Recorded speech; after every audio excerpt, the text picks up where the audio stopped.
Welcome back to the live stream. This week we've got Pettifor. She's kind of a big deal in the field. We're going to talk about sovereign debt, Green New Deals, and everything in between. Be kind, stay safe, and enjoy the show.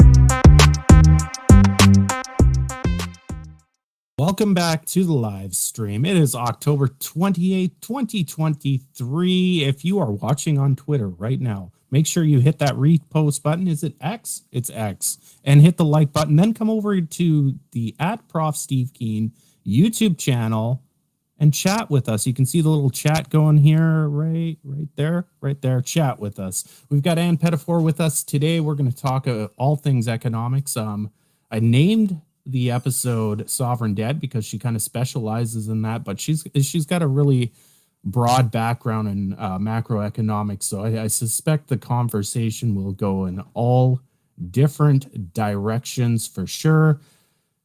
How did I get Anne on the show? Well, she's friends with Steve, so I've followed Steve now for 5-6 years, so everybody he follows and follows who follows him I kind of know about, so that's how that kind of came about. I'm going to bring on Steve first this week. Steve, here he is. Matt, your sound effects again. This could be Steve Keen and sound effects and friends the way you're going. Anyway, very polished. It's taken some time, but it's getting there. Yeah. We've got the We'll switch this up. You can see Steve's name, and I'll put Steve over there. Look at that. We've got the Halloween graphics going this week. Thank you, Restream, for providing a minimal acceptable additional service. Steve, tell me before I bring Ann on, how did you guys first kind of meet? How did you hook up? What's that story, if you can remember? Because I suspect it goes back. I've been reading Anne's stuff, because they work on sovereign debt and abolishing the sovereign debt for the world's 50th smallest countries, the whole Jubilee 2000 campaign. I was aware of that when it was happening. We first met actually something like about 200 meters from my house in Surrey Hills, because she was invited to give a talk at the Australian Metalworkers Union. And I used to work with with the Metalworkers Union in that building. And Anne gave a talk there, and I came along and sat in the audience. We had a good time. First time meeting up. I think that was about. Anne will know. She had a pretty better memory than I, because it involved the trip. It involved me walking from my house flat in Surrey Hills to a building in Surrey Hills. It involved her flying from London to Sydney, so she'd have a better idea of the date. I think it was about 2004, 2005. Okay, cool. This is going to be fun then. This is going to be a lot of fun. You guys have a long history, so interesting. I'm going to bring on a leggy man in a hotel right now, Daniel Sanderson. Here he is. Oh, boy. And you've frozen. It seems to be the tradition. Dan freezes at the beginning of the session. Okay. You're unfrozen now. Okay. Yeah, it's like stage fright, kind of in like vignettes of when we speak, don't we get these this feedback, right? So it's hard to watch yourself in such moments of freezing, right? But anyways, yeah. And actually, how you doing? The mention is Anne's book, The Coming World of Global. I forget. Anne will know the title, of course, but The Coming World Global Financial Crisis, and she'll give you the history behind the title of the book as well. So I think we met just either after or just before that book was published. There we go. One right here. The Coming First World Debt Crisis. Yeah, and there's an interesting story behind the title, which Anne will tell better than I do. I could, but that's. I think we met just after that came out. Okay. Notice the Illuminati in the bomb there. I think that's what that was supposed to be. Can you put that back up again? Bring it up again. It's saying that's actually on the American dollar note, I think. Yeah, That's that's simple. what it okay. is. Now, That's actually, some of the conspiracy theorists. there's actually Oh, I see. two versions of that book cover. I picked this one because I liked that. I thought it was pretty cool. Yeah. Dan, why are you in a hotel? Well, I got kicked out. That's just the way it is. No. We're just at a resort called the Beach Club, and it's just a nice weekend away. Okay, cool. Sounds good. Well, here he is, the man, Mike Radzicki. Hey, How you doing, hey, Mike? everybody. I'm gonna How we get all you doing? we're all doing good. I'm gonna get you to do the list this week.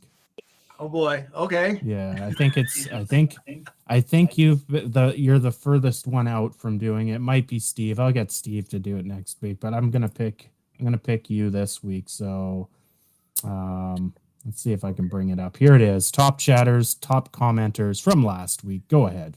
All right. Well, here we go. Ghost on the Half Shell, Wayne Macmillan, Slickum Simulacrum, Glenn Warren, Rodrigo Ribeiro, D. Smith, Lana Del Hates the Clock, WWE Fan 0104, Paul, Thomas Smith Gus, Web Freaks TR, Jens Runberg, Thomas Sherday, Danger Zone, Dragui, Michael D'Souza Cruz, Bob Liori, the Minstrel 55, Murray Kraus, Morph Retro, Mano Harian, Tony Wilson, Owen Wall, Curious Fella, Tom Darlington, D. Bruce, Algorithm, and Jen Zydek.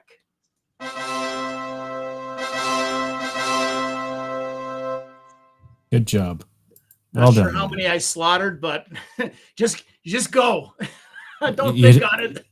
You did better than me, so I'm learning. Like I said a few weeks, somebody said I was pretty judgmental. It was my wife, so I am working on being gracious to everybody around me. You did a beautiful job. And on that note, Ann Pettifor, here she is.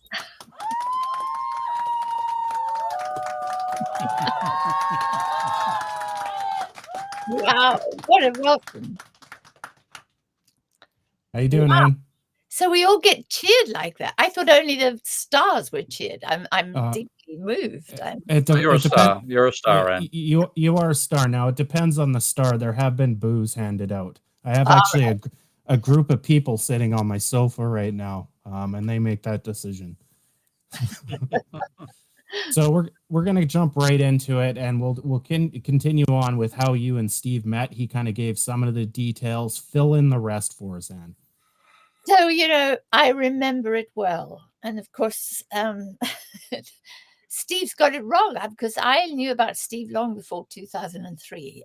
Well, he said he mentioned Jubilee 2000, and it's true that he may well have noticed me before 2000 because I was working on sovereign debt, but I struggled to find anyone in the academic world who would give, if you like, a bit of gravitas to our case for debt cancellation. Nobody in the London School of Economics, where we had many contacts, was willing to talk about sovereign debt or willing to say it was a problem. When we did get a response from them, the response was, no, don't worry, these poor countries, all that'll happen is the IMF, the World Bank will, pass on more liquidity and keep it going. And sure enough, that is what the bank was doing. You get into trouble, you can't pay your debts. Here's another loan, basically, and kept piling it on. And of course, kept piling on conditionality with the loans. But and so I struggled to find anyone else who thought that having these debts was a problem until I met Professor Steve Keen. And so I read a lot of his stuff, and it feels like 100 years ago because it was really before, I don't know. I mean, by 2000, the internet was pretty well established. When we started in 94 on the debt campaign, it was really hard to get. I mean, a lot of countries in Africa had no internet. It was really hard. You couldn't telephone them. You could hardly post stuff to them.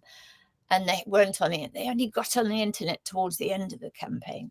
But, for the West, it was already going. But I just seem to remember reading Steve's stuff, and I was so relieved to find him. And then, of course, he also began to predict a financial crisis for all the reasons that I thought we'd have one. And then when I did go to Australia, and I think it was a bit later than 2003, Steve, I think it was about 2007. I think 2007 is about right. Yeah. That's when we actually met in the flesh, really. And we've met quite a few times. You know, he's an old friend. In Chinese restaurants and all sorts of places. Yeah.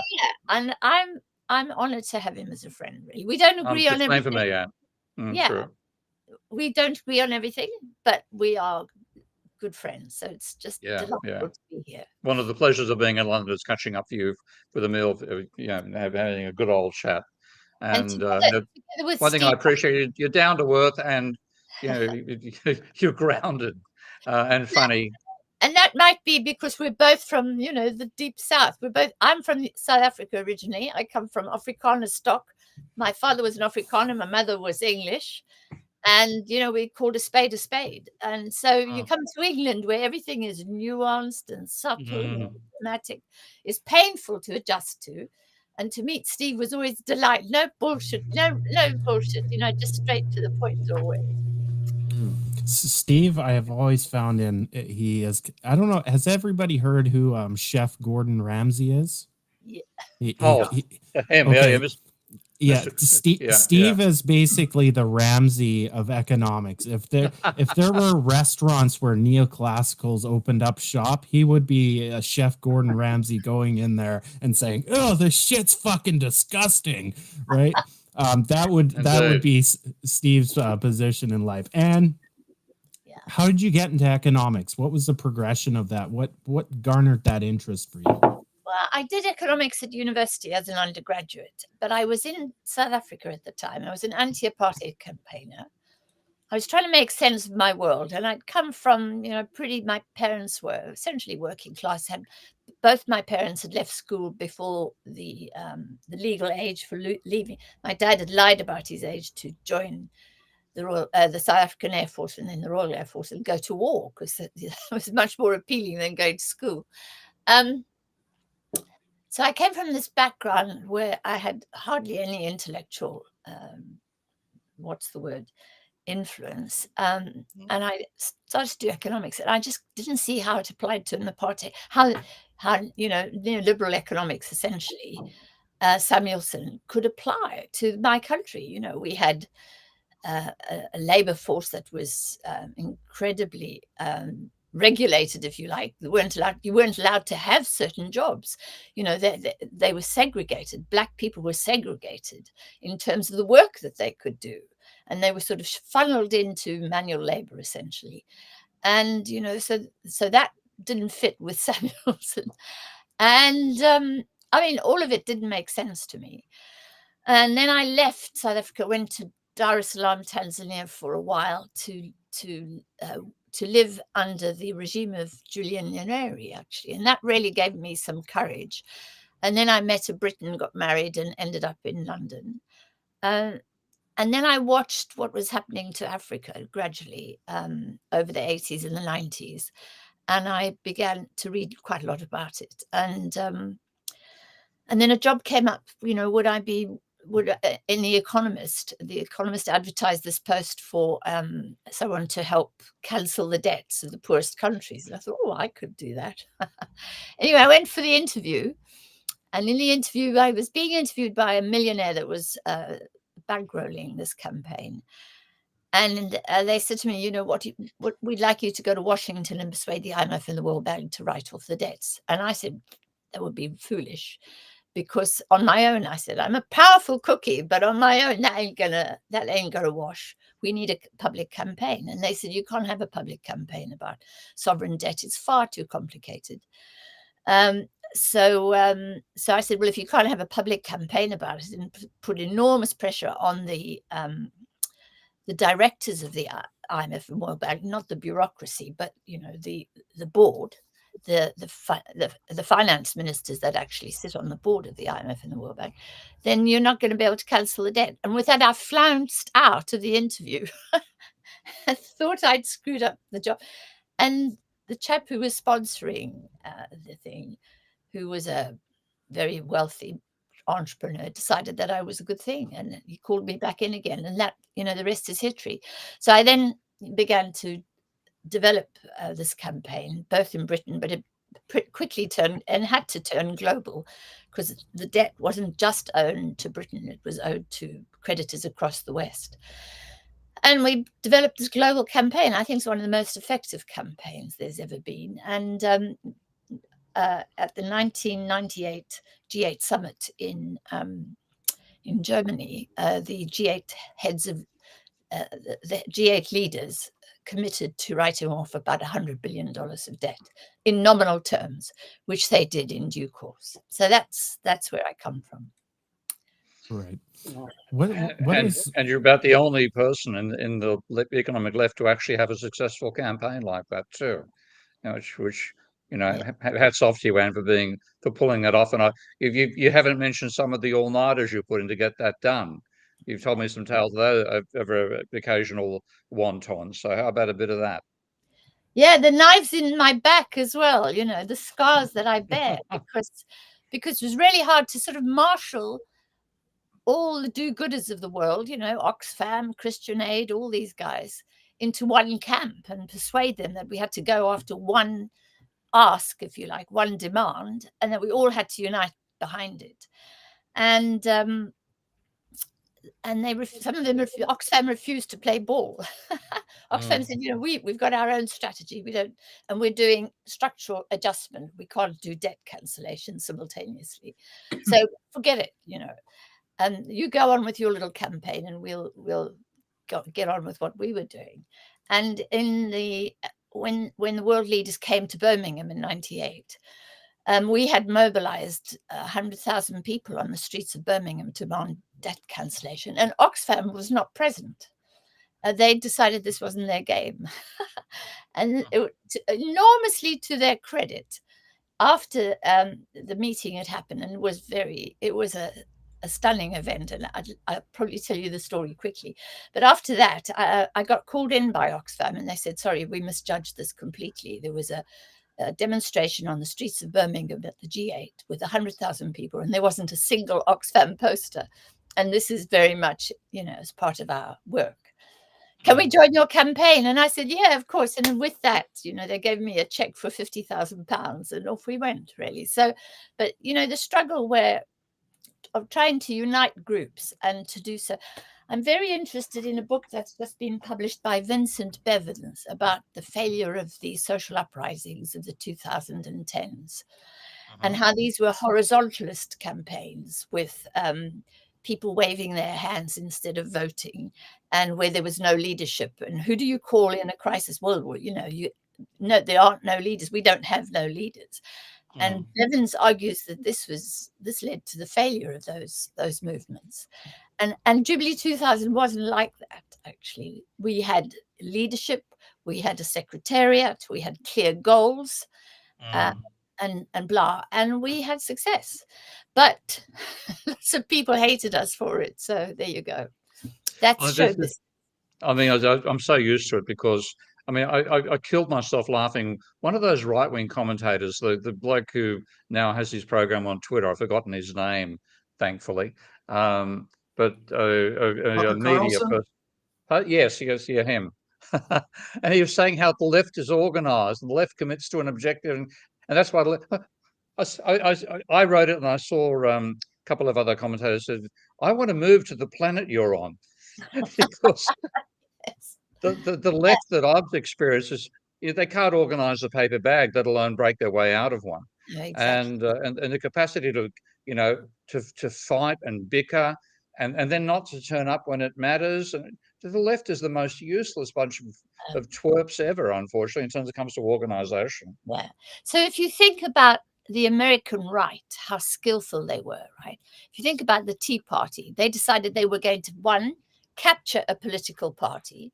And by capturing that political party, they were going to capture Congress and the presidency. And did they go for it? And did they squabble over it? No.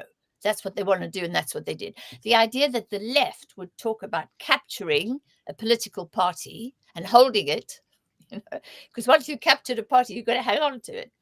Yeah. and then going after power. I mean, many people on the left that I know find power distasteful. They don't really want it, actually. I think that's the problem with the left, because it involves a whole lot of what Steve would call shit, actually.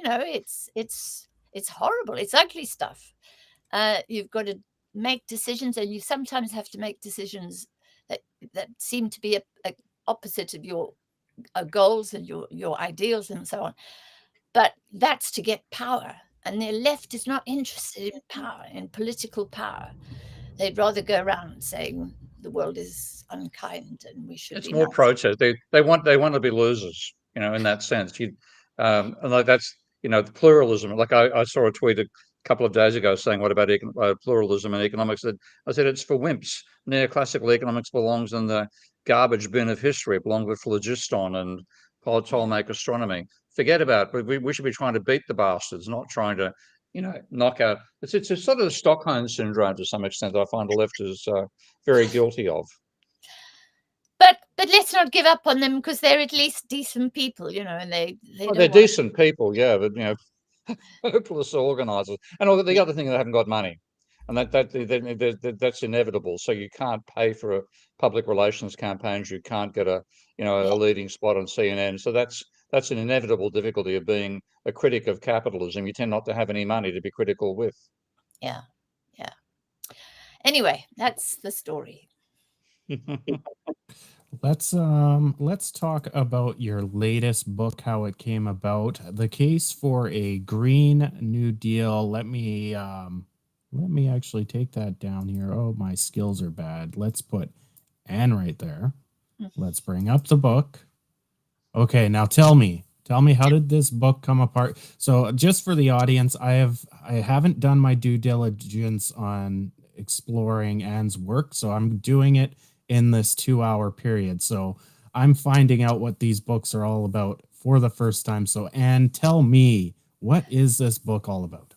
Well, I love that you're so trusting, Tyrone.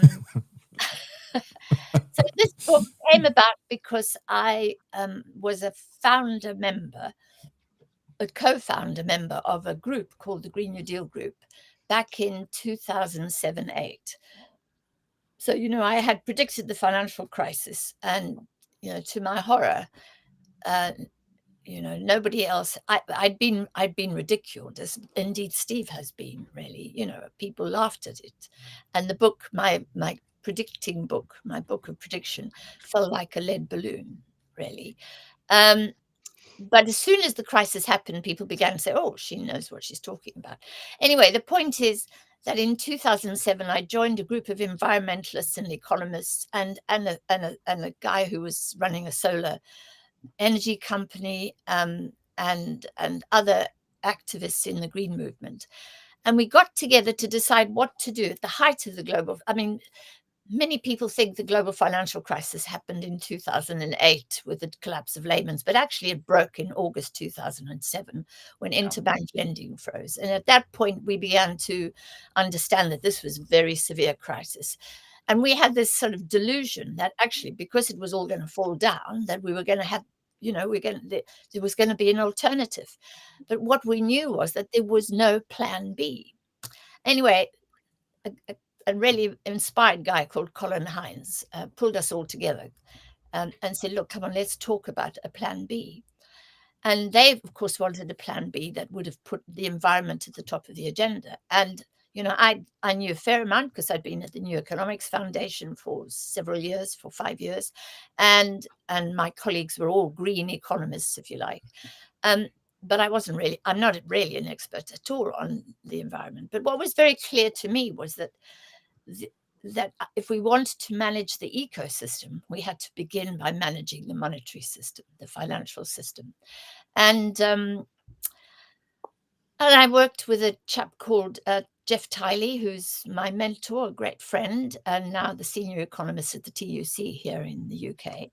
And we worked with these environmentalists. And it was a hell of a fight, actually, because they really didn't know or care much about monetary policy and theory. And they, at the beginning, couldn't see the connection with the ecosystem. And we were arguing, look, you have to manage the monetary system so that you can manage, if you like, the flow of credit, which in turn fuels production and consumption. And if you don't switch the tap off there at the source, forget about telling people to stop shopping. You know, if the credit is still flowing, they will carry on shopping or mining oil, because the credit will be flowing and because it'll be profitable, of course. So so we had to struggle to get these ideas connected, that we needed to transform the ecosystem and the monetary system. We had to do it together, if you like, and we wanted to see the monetary system reformed first. So it was fascinating because, you know, in the process, we had to learn each other's trades, if you like. And so we published this thing in September, October 2008, at the height of Lehman's. And of course, again, it didn't go anywhere. A few people picked it up and started talking about a Green New Deal. In Europe, the Europeans, the Germans in particular, the German Greens loved it, and the German Greens were bigger than they were in Britain. And in the United States, Ms. Stein is her name, Stein, who was the Green presidential candidate, picked it up. And even Obama mentioned a Green New Deal in his campaign.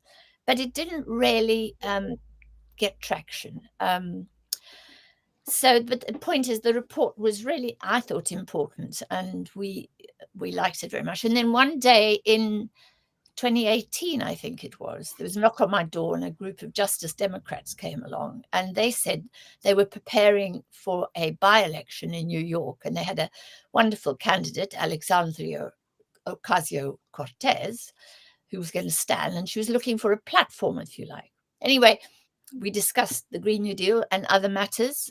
We introduced them to a group of economists in Britain. And when they went back, the next thing she was preparing her campaign on the basis of the Green New Deal, or the Green New Deal was becoming an important part of it. And of course, as a result, because the Americans picked up on it, it became a really big deal. And at that point, my publisher said to me, look, we've got to explain this because the report was insufficient in that sense. Plus, there have been variations on the Green New Deal. There's a big difference between the Green New Deal as it was expressed and elucidated in the United States and as is perceived here in Britain and so on. So that's how the book came about, Tyrone. Very nice. That's a pretty interesting. And that's kind of the way, and it's speaking about, you know, monetary money affecting human behavior. Something that will be the downfall of humans in general. So most species, I think I should say all species, behave according to the environment around us or around them. Humans, on the other hand, we now use money as our religion, and we behave according to the money around us. So I think that's very interesting to kind of point that out in a dynamic system. Why does money matter? Well, simply because it is the biggest influence on human life in our modern society. That's pretty interesting. Steve, would you agree with that? Yeah, I think not just money, our attitudes to money, unfortunately, which can be worse still, because the attitudes you must have to money is courtesy of economic theory is completely erroneous. So, you know, we personal behavior is driven by money. I just read recently that ludicrous techno-optimist manifesto by the guy who wrote the Mosaic browser, and it was just talk about distorting his vision of what humanity is actually about. So we become very one-dimensional. One of the best books I read in my youth was a book called One-Dimensional Man by Henri Marcuse, the French philosopher. And you got the sense to which we are one-dimensional and money is the dimension. And that's the problem. We evaluate everything in a monetary sense rather than having a philosophical and look at our situation on this planet as one of the supposedly the intelligent species on the planet. But if we're intelligent, heaven help the rest of us. The rest of the species here, given how we behave. And a lot of that comes down to the one-dimensionality of money. All right. Mike, would you kind of agree with that statement that money is the primary driver of human behavior? Your thoughts? Yeah, I guess so. I'm reminded of a talk I attended a long time ago by a psychiatrist from Harvard. He spoke at the Worcester Economics Club, and he studied the psychology of money. And he told the story. I'm, of course, paraphrasing, and this was a while ago. But as I recall the story, he had a patient who would come to him for therapy and describe, he said, in the most vivid detail, every aspect of his personal sex life. And he said it was like stunning. So he said, then this guy said, then I asked him about his finances, and he was appalled. He says, that was a very personal question. You want to talk about it?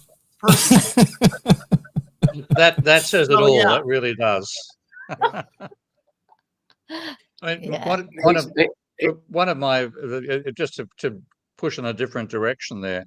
One of my complaints about humanity, and I was talking at this another discussion earlier today, is that as humans we're too close to the chimpanzees and far too far from the bonobos. It would be a damn sight better if sex was what we talked about all the time, and that was our focus. In other words, rather than trying to acquire power and kill other species and other chimpanzees, which is the way we actually behave. So my complaint is that the churches and all the churches, the Western faiths, talk about sex all the time. That's all they want to talk about. And you know, they preventing don't, access to sex, which really drives you to killing other people at the same time. Yeah. yeah, instead of talking about morals and values and so on. Yeah. Daniel, your glitchy thoughts up there in the corner. I'll bring your big, pretty face up there. Somebody said you look glum. What do you think so far going on? Well, I'm noticing the views climb as soon as the algorithm noticed the SEX word. That was fascinating to see. Yeah. So maybe we're on to something here, Ty. And I wanted to give Steve a little bit of subtle credit. You brought up Marcuse and One-Dimensional Man, and one thing that I've been able to trust in your recommendations into the canon of Marxist ideology and thinkers is that you seem to scrape the most important the most important Marxist thinkers in a way that, Steve's not a Marxist, right? I mean, we would call it a cardboard cutout Marxist. That's what I call them. And I think that's somebody that just takes and reverberates the status quo of what the Marxist thought is. And Steve brings up little nuggets like that. That book is a really interesting book. And yeah, so anyways, just a little bit of a compliment for Steve. That again, one reason Anne and I get on so well, because there's no mold that fits us, and there's an extent to which there's a party line that a lot of lefty, as well as we say they can't organise, a lot have party lines, and you'll get excluded if you don't regurgitate the party line, and neither of us can be fitted into that bracket. We have no problem offending people by saying that's nonsense. Yeah. Yeah. Well, I have something else for maybe Anne and Steve.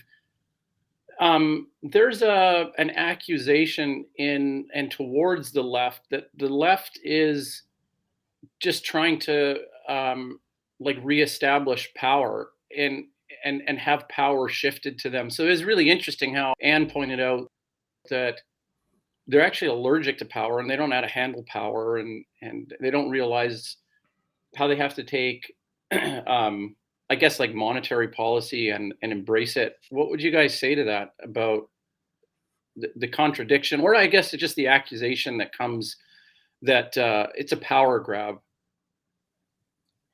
And Yeah, no, I mean the thing is, I think it's about, love thy neighbor as thyself and all that stuff, and that makes it difficult for us to think about political power. Political power involves the state, and being involved in the state means being involved in a form of violence, because the state can be violent, as we see in Palestine today. And the United States. I mean, if you wanted power in the United States on the left, you've got to be reconciled to the fact that you're joining an institution that is weaponized, the most weaponized state in history, probably. How do you handle it? And I think that an aversion to that is what makes it so hard for the left to think about political power and to go I after. think so. But also there is a thing that you can only get political power by, you know, if you like, subordinating yourself to essentially Wall Street. And my big problem about the left is that they don't understand where power is. And for me, power exists to an extent in the state, huge power, but the most important power resides in Wall Street. And until we understand that, we won't understand how we're going to deal with our current crisis or indeed with the ecosystem. I actually think a part of it also stems down from the days of the Soviet and and you have an embarrassment partially for the modern left about what happened with the ancient left and Stalinism and that type of experience. And I think and so there was a time when the left was extremely organized. But if we look back, the Bolshevik Revolution was an accident. When you look at how it actually happened, it was just a freak event of the collapse of the Romanovs. That it just happened. The Bolsheviks were there, and they managed to get power, and the Mensheviks weren't around. And then you had all the purges starting to happen. And I see a lot of that coming out of the labor theory of value. That's where I talk about cardboard cutout Marxism, and that was always going to be a failure in terms of generating the wealth for the people that was supposed to be part of the socialist revolution. So that terribly messy history sort of cauterized the left and leads to the waffle that you get these days, where they're, as you say, to some extent they're happier being out of power than being in power. Yeah. So we've got from Thomas here, we've got curious to hear Anne's thoughts on private equity. Anne, your thoughts on private equity? My thoughts on private equity is that it ain't private equity. It ain't private and it ain't equity. So, I mean, there's a wonderful paper that's just recently been published by, what is her name? An academic from the West of England, the University of the West of England, who argues very cogently that all of private equity is backed essentially by Wall Street banks, and all Wall Street banks are backed by the Federal Reserve, because they're all too big to fail and they will never be allowed to fail. So in a sense, the state of banks post-crisis was effectively to be nationalized, but to be guaranteed against losses by the Federal Reserve, the Bank of England, the ECB, and so on. So the fact that the private equity derive a lot of their financial authority, if you like, from these public banks makes them public in her view. And then they don't actually provide equity. I mean, it's outrageous what private equity do. They effectively, and the classic case for me is Thames Water, which was a public institution owned by the state until quite recently, and on being privatized had all their debts paid down by the taxpayer, so went debt-free into the market, were acquired ultimately by Macquarie, the Australian private equity firm, and who's promptly dumped I don't know, $10 billion worth of debt on this company. But what is extraordinary is the fact that the private equity, when they are seeking to acquire a company, might invest 10% of the value in purchasing 10% of the value of the company, and then borrowing 90% of the value to pay for the company. But the really extraordinary thing they do, which I don't believe should be legal, is that debt becomes a liability of the company and not of private equity. They have no liability for that debt, having incurred it, having imposed it on this corporate. And her name is Dr. Carolyn Sissoko. Forgive me for being so slow in bringing her name forward. So she's Dr. Carolyn Sissoko, Sissoko, and she's written this wonderful paper on private equity. And so when you think of a company like Manchester United, which we all know well. So Manchester United is acquired by the Glazer family, who may put a small stake, invest a small stake in Man U, but dump enormous quantities of debt on the company and then expect the company to repay. And who repays? Well, the Man U fan who buys T-shirts and buys season tickets and who faithfully follows and buys all kinds of merch that Man U generates to help pay for this debt. And these little people are the ones who are repaying this massive debt, which has been incurred by a corporate which has no liability for the debt. And the fact that the authorities allow that to happen is, for me, absolutely, it's kind of as if we don't have law anymore, law and order.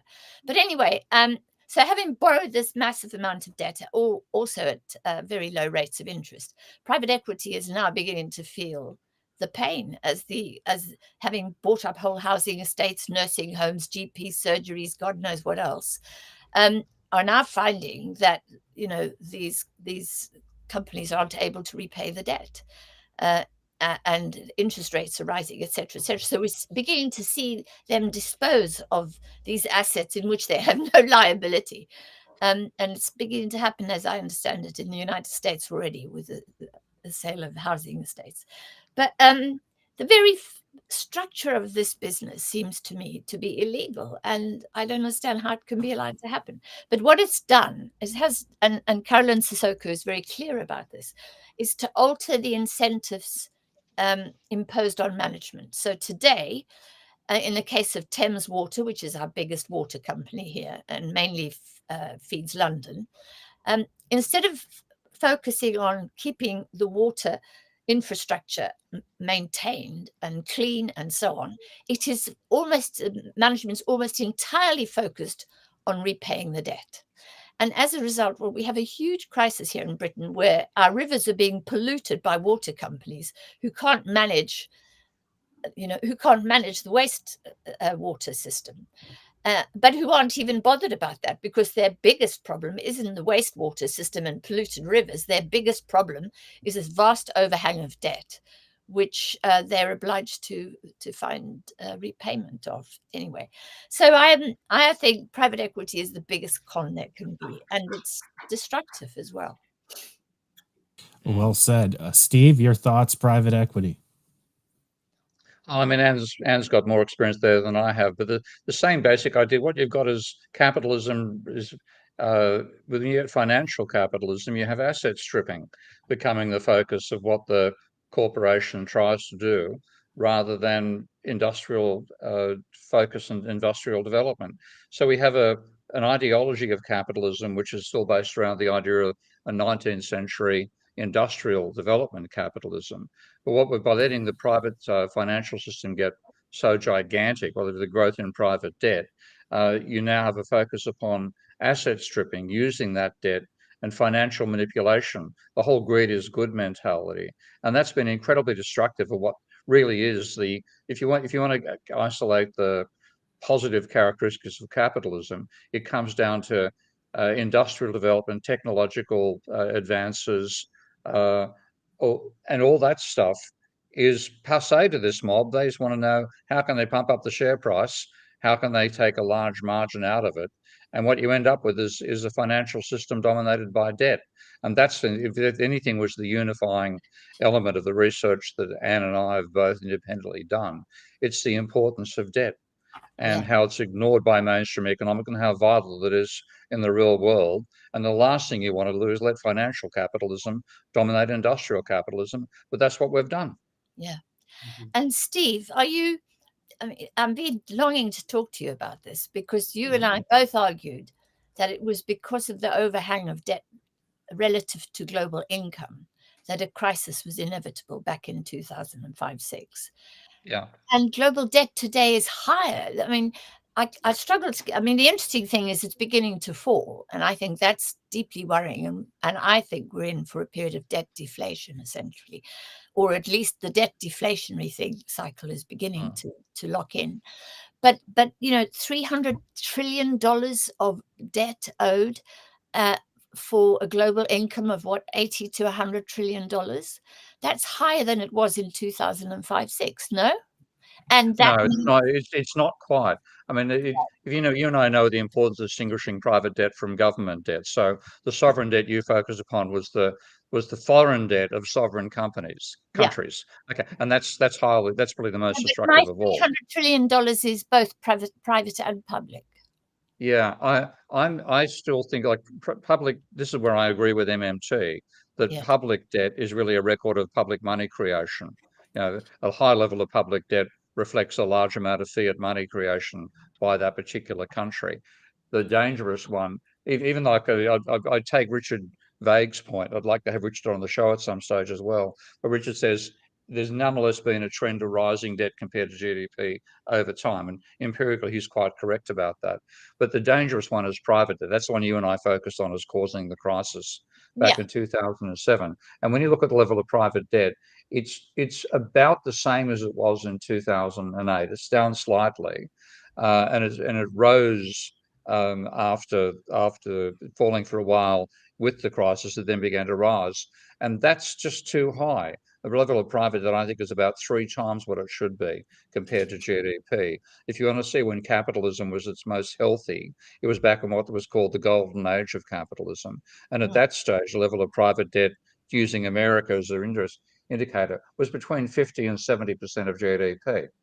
And neoclassical economics encouraged its growth to 170%, ignored it. And that's what you and I know caused the crisis. Now, in the aftermath, they tried to rescue the financial sector, and that meant not letting the debt fall. Whereas in previous bubbles like the Great Depression, as appalling as the aftermath was, the impact of that was to cut the level of private debt compared to GDP by about 2/3. And we haven't done that. So we're still living in what I see as a debt stagnation period after the bubble. We haven't got rid of what caused the bubble in the first place, or the crisis. Yeah. So the thing is, Ty, do you mind if I come back again on that point? Yeah. Of course you can. You have the floor. Don't even worry about that. Thank you very much. So the thing is, I mean, this is where we do disagree, because I think public debt is just as important. And unlike the MMTs live in the glorified world of the United States, where they effectively can print the dollar. But I live in the world of Africa. And just this last week, a group of NGOs went to the World Bank meeting in Marrakesh and produced a report which shows that low-income countries in Africa, in Central America, and in Asia are experiencing the worst ever global debt crisis. They are spending more than 50% of their revenue, of the revenue they generate, of their budgets, if you like, on repaying foreign debt. So foreign debts, that's the problem. Foreign debt, yeah. But the point is that that's public debt, Steve. It's not private debt. Well, it's public debt in somebody else's currency. Yeah. So you have these countries that are, are spending more than they spend on education, health, and welfare on paying debt service to rich countries. And you have rich countries who don't think this is a problem, who haven't even talked about this. So you have that crisis brewing there. And then you have the dollar going up, getting stronger. And then you have the Fed arbitrarily and wrongly, I think, raising rates, and the Bank of England, to precipitate a crisis, it seems to me. I see that Mr. Burry today has bet a whole lot of money on a stock market crash. And I think Mr. Burry, That's good. He has form for being correct about this. That man, yeah. I'm willing to go along with him. But the point is, so for me, that's why public debt does matter. And I agree with you that if you're in the United States, it doesn't matter. But the MMT is so narrowly focused, if I may say so, as politely as I can. Well, it's focused upon the government debt created in its own currency. Yeah, but the point, most of this debt, these are countries that don't have monetary systems, that don't have central banks, that don't have tax collection systems, on the advice of the IMF and the World Bank, who say you really don't need to build up a public infrastructure. You can just borrow money from the Japanese or the Americans or the Brits. They got loads of dosh. They have masses of savings. They have massive surpluses. Don't worry about it. So they don't have the institutional capacity to print money, if you like. Whereas the United States has that massive capacity. Sorry. Yeah. No, So that, like, on that front, definitely agree. It's the foreign, like, actually, funnily enough, and I just my first incursion to this was actually in 1977, I think, or 78, when there was what's called the Harries Committee in Australia, which is reevaluating Australia's overseas aid policy. Of course, it was dominated by neoclassical economists and said, let's promote comparative fucking advantage. I wrote a paper talking about the dangers of sovereign debt back there, sovereign debt in foreign currencies. So that was, my focus way back then. I was actually on another screen trying to find some of this stuff while we talk, which is why I'm turning away every now and then, unsuccessfully, I might add.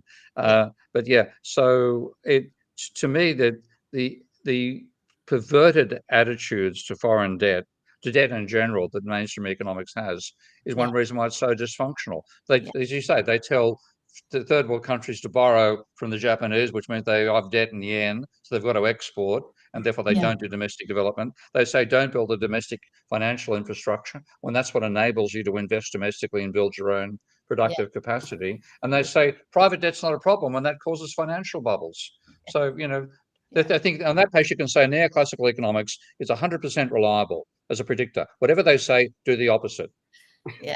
But it's not funny, Steve. Because no, it's not funny. I agree. Yeah. Deputy Director of the IMF is in the Financial Times today, urging governments to cut their spending and to balance their books, essentially.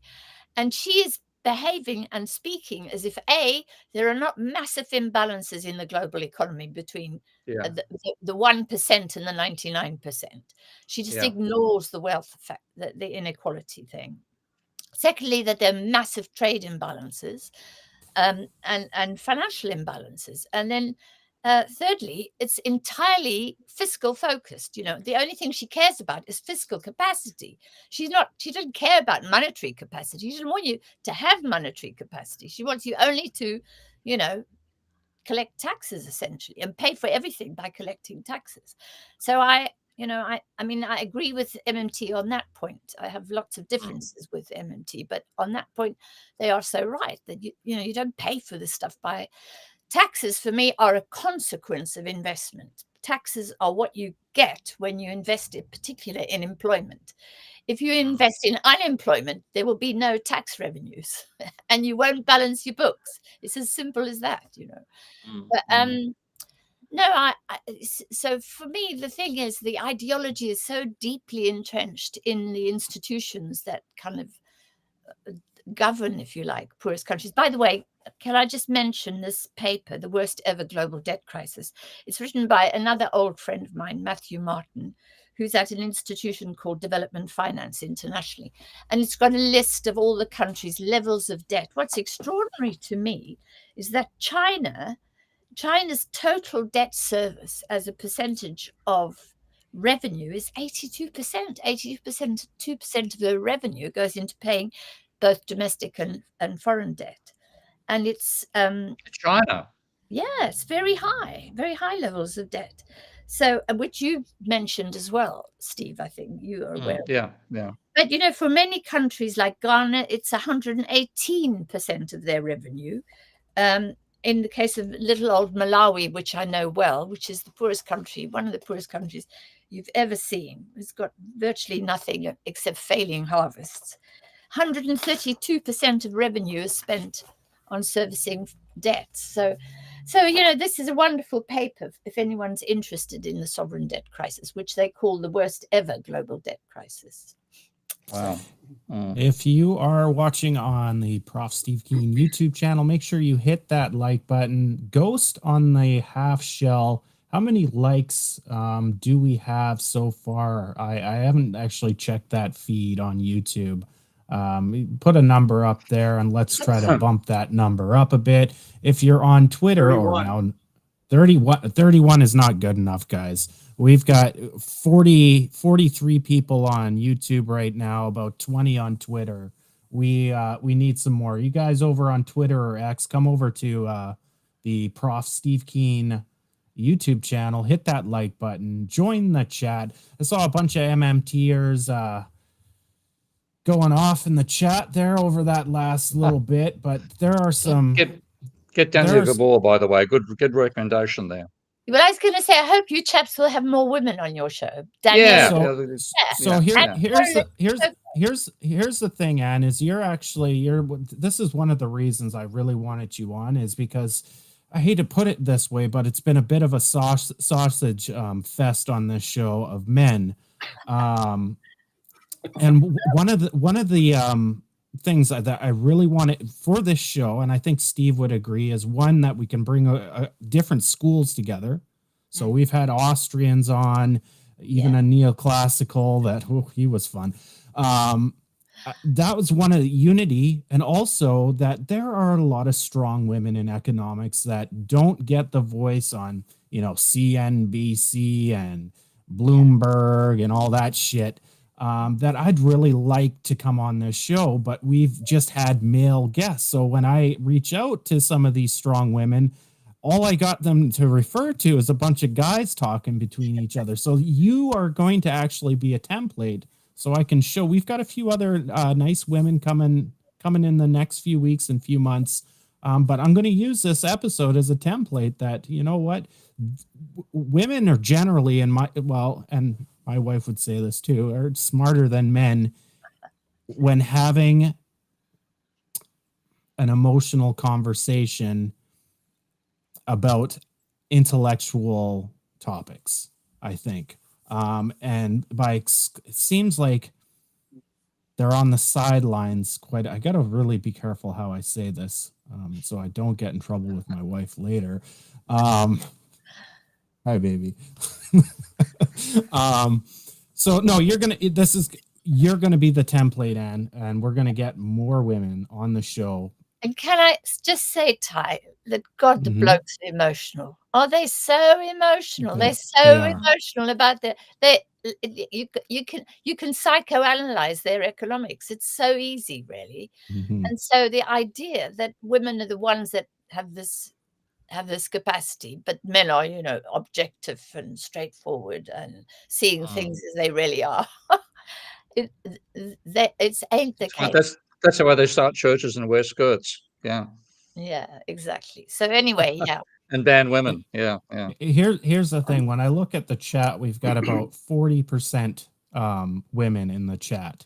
All right. Some of their names, like Ghost on the Half Shell, you can't tell, but I happen to know that they're women. So that tells me something in itself, that there's an interest. And I hate to divide the sexes here, but there's an interest from women in economics, and they deserve 50% of the voice. And to be honest, like some of my intellectual heroes, although I don't agree with everything MMT, I love that Stephanie Kelton is the de facto leader of that group, because I think that's great. Whether you agree with all of MMT or not, it is great that there is a strong female voice. But there's also Mariana Mazzucato in industrial policy, and then there's Daniela Gabor on monetary policy. So we have some great women out there, and I'm very happy, Ty, to help you with names to remind you of people that I know. Yeah, we need to get the balance restored a bit, because it has been a sort of bloke fest for quite some time, and that's been circumstantial in some ways. But it's when it gets that bad, you've got to redirect it. I'm still hoping for Mike's mom, because she's prevented Mike from doing any profanity on the show. Anything to say about that, Mike? Just my mom's. You don't screw around on her shift. No, she's 90 years old, and you don't screw around on her shift. No. She sounds like a good woman to me. Oh yeah. Get Francis on. Get Francis on as well. That's another good recommendation. One of my good female friends. She's fabulous. Francis Copley. Yeah. I mean, we you and I have had a few get-togethers with Francis as well. So there's quite a large group. Probably, it's a substantial number of women who are both researchers and activists. And they're probably better than the males, who tend to be more active, more research-oriented than activist, I would say. Yeah. And Lana, I'd love to have Kate on for sure. I've actually kind of tagged her in a tweet a few weeks ago just to see if I could get her to contact me, but I'm just small potatoes in the big scheme of things, so it's difficult for me to get the big names on. maybe Steve, you could reach out.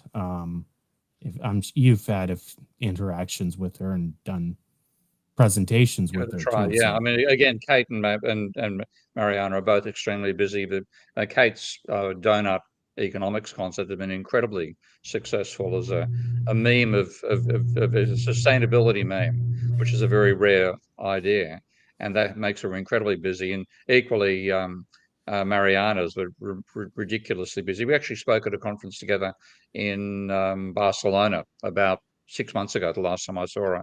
And I'd like to get her on here to talk about the entrepreneurial state and those types of issues that, again, she's taken the lead in.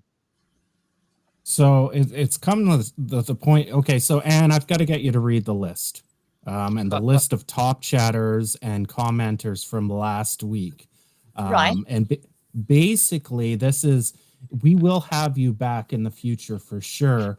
But the way you articulate this and really deliver it, it does have some influence if you're invited back again. So you've got to put your best foot forward on this. And really go with it. I mean, if I don't do this well, I don't get invited again. I don't want to say that directly, because it makes me sound like I'm a mean person. But yeah, it's very dependent. Now, Dan, do you have any advice? Yeah, Dan, do you have any advice on how a person should read this list? Yes, and what you want to do is don't second guess yourself. If it's even incorrect, just pretend what comes to your mind, that's the way it is. Just keep going. It's all about flow. All right. Okay. Here we go. Top chatters and commenters from last week. Go ahead, Anne. Ghost on the Half Shell, Wayne Macmillan, Slick Simulacrum, Glenn Warren, Rodrigo Ribeiro, D. Smith, Lana Dell Hates the Clock, WeFan 01 a quarter, Paul, Chauma Smith Gus, Web Freaks, TR, Jens Rundberg, Tomaz Surdej, Danger Zone, Dreg Eye, Michael D'Souza Cruz, Bob Lior, The Minstrel 55, Murray Krause, Morpho Retro, Mano Harron, Tony Wilson, Owen Wall, Curious Fella, Thomas Darlington, D. Bruce, Algorithm, Yen Zydike.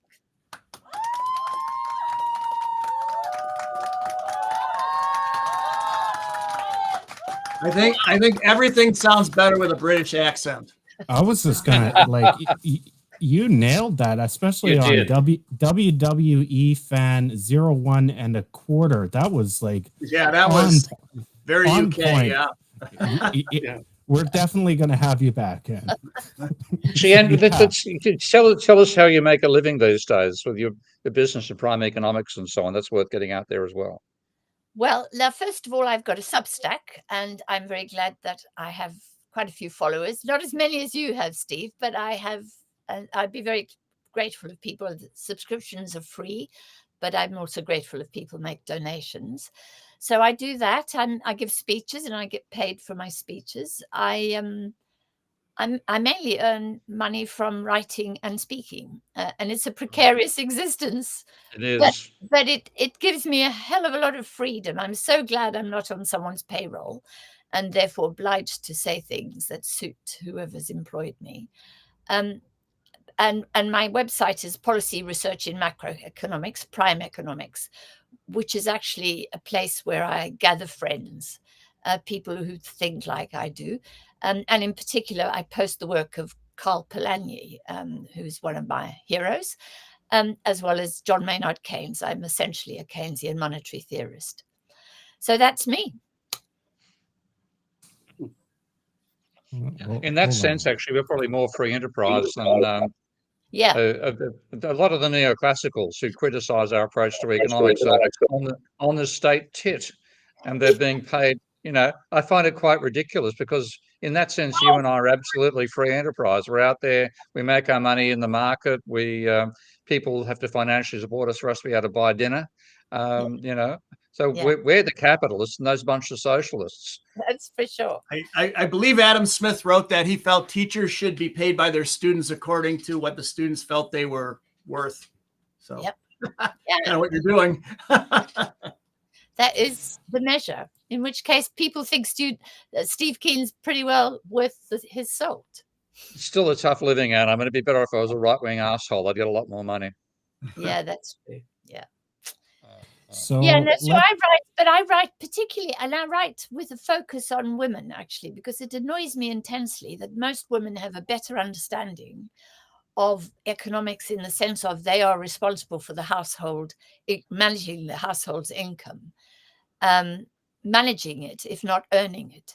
And therefore, and have that experience of what do you do when you run out of money? What do you do if the mortgage rate goes up and you've got another 300 quid to find every month?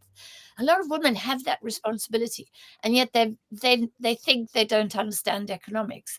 And so my writing is geared towards the woman in the street, because I think once women are empowered and have more say in the way the economy is run, we'll get a better economy, really. I'm just convinced of that. And I know there are plenty of reactionary women out there. There are plenty of neoliberal women, including the deputy director of the International Monetary Fund. But the fact of the matter is that, I just think that women have been excluded from debate about money, finance, and power.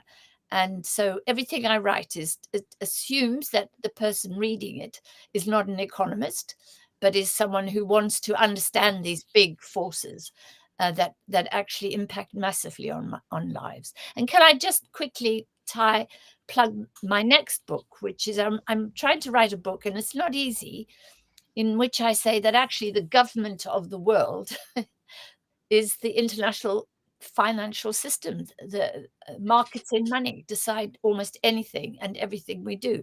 And I particularly got very uptight about this through the commodity crisis, the invasion of Ukraine, when everyone blamed Putin for the rise in prices, when in fact, in my view, the rise in prices was actually fueled by the commodity markets and by the financialization of commodity markets, by the fact that the trade in wet barrels of oil, i.e. between, oil companies and oil producers, that trade is just one part of the fixing of the price of oil. There's another trade, which is in paper oil, and that's the speculative aspect of the market based at the Chicago Mercantile Exchange. And it was they, effectively, that hiked up the prices and kept the prices high. Beyond when, after, supply and demand had been restored to a certain level of balance. And yet when the Bank of England raised interest rates and felt that inflation was coming along, they turned to the workers and said, it's your wage demands that have caused this inflation, and had said nothing at all about global commodity markets. And what I'm trying to do in my next book is to explain to people that, in that sense, the Bank of England is helpless in this thing, and blaming the workers really doesn't help at all, when in fact, what we ought to be doing is managing and regulating global commodity markets. Anyway, it's such a big story. And in a sense, what I'm trying to do is to say that it's a bit like the climate crisis. People understand the weather, but it's taken them a long time to understand that actually there's a global system called the climate, which actually affects the weather, and that you can't just talk about the weather, And similarly with this financial system, we've got our domestic financial system, but there is something out there which is bigger and more impactful on our daily lives than we choose to blah. Anyway, that's roughly where I'm going. How far are you into the book? How's writing to go? To be honest, I've written the first chapter and rewritten it, to get it kind of clear and clear. For me, writing is rewriting, to get it clearer and clearer. But as far as I've got a plan. I'm just beginning to write, really. Hey, Anne, you seem to have an intuition towards systems thinking. Yeah. And the background with everybody on this show is a strong system thinking, but empirical based system thinking. So, I think I'd encourage you to put some of that into the book. There's a lot of resources coming from Ty and Mike and Steve Steve in particular with the Minsky software, Yeah. being able to model these complex systems. Yeah. I think that would be probably worth your investment in time. Have you spent much time with his software? I have to say I'm pretty hopeless at modeling and mathematics. I just have to confess to that. And I'm in awe of Steve's abilities and so on, but I don't think I understand them. I'm humbly. But it goes to the point that you have this intuition of systems thinking, right? Yes. And that's quite unique. It's actually, when you were speaking there about the financial sector, one of the biggest things that I learned from Steve's basic models is that the growth of the financial sector is at the cost of a declining wage share over time. And it's something I argue to everybody. There's lots of micro stories about the decline of unions and bargaining power. But if you step back and look at a first principle, and use a first principle analysis, you can clearly see there's been a growth in the financial sector, a stagnant industrial sector, so there's no more real production, and it's been kind of at the cost of the labor wage over time. So it's, when you were saying that, I was thinking in a systems thinking perspective. But I don't think you need Minsky to do that. You're so smart, you can articulate that story with words, where people like me. Go ahead. I'm with Steve on this completely. It's just that when we've shown me his charts and his graphs and things he's just trouble is he's much cleverer than I am. I'm having hassles. Look, I'm actually trying to load my software in, and I'm having all sorts of crashes coming on at the moment. So I don't feel particularly bright on that front whatsoever at the moment. But yeah, I mean, one thing I've been, my whole background is very analytical, and what I'm trying to do is build systems of analysis. On that front, I've got to give. Well, actually, Mike, I want to talk about you, whether you've written a book yet on this issue, and definitely I want Taiwan to write one, because I regard him as the premier Minsky modeler. So, Mike, have you ever put a book together? You have plenty of papers. Well, we have a feedback economics book, and I have three or four chapters that's edited. Yeah, you're editor of that. But you have a chapter in it. That's right. I do indeed. Thank you for a lot of projects going on. No, I've begun working on a book. I'm kind of piddling around on it little by little on macroeconomic dynamics, and taking a modern monetary theory perspective where it makes sense, and is absolutely right. You got to be a sovereign nation, a sovereign fiat currency for all the MMT stuff to work, and it's different by nation if you don't have that structure. And I also am developing simulation games for each of the models in the book. Yeah. So somebody can go to a server and play with the models in a very user-friendly fashion and dive deeply as they need to.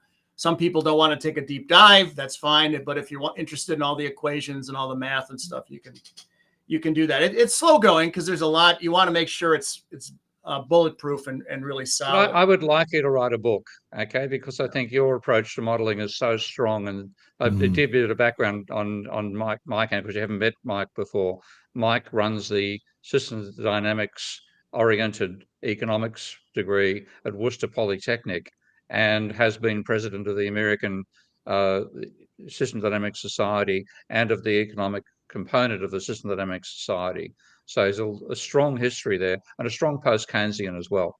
So Mike could probably be a better job at communicating this stuff than I do. Yeah. No, and yeah, for sure. And I just want to say, Mike, Steve's absolutely right. You are probably the global leader when it comes to the unification of system dynamics and econ, right? Every week I come on this show, you say something, and I'm like, damn it, you're right. And I take that back to my modeling. More so now than even Steve's. Like, Steve is kind of the basis of, me getting into system dynamics, but you're definitely a technician like no other. So a book would be a very good idea.